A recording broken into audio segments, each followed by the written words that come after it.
এখন আমরা আছি সেই পড়ন্ত বিকেলে, সেই তিতাস নদীর তীরে। পড়ন্ত বিকাল, সূর্য ডুবু ডুবু অবস্থা।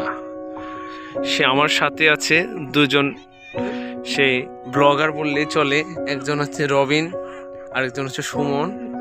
সেই তিতাস নদীতে ওরা ঘুরতে এসেছে। আর রবিন কিন্তু আবার তার অন্য একটা কোয়ালিটি আছে, আপনারা দেখেন, সেটা আপনারা কমেন্টে বলবেন। আর হচ্ছে আমরা যে গ্যাসের এখানে এসেছি, এখানে গ্যাস যে তিতাস গ্যাসের 1 নাম্বার যে গ্যাস ফিল্টার, এটা এখানে অবস্থিত। এছাড়া এটার পাশে হচ্ছে তিতাস নদী। এই তিতাস নদীকে কেন্দ্র করে এই গ্যাস ক্ষেত্রর নাম হচ্ছে তিতাস গ্যাস। এটা অনেক সুন্দর, আপনারা সবাই আসবেন।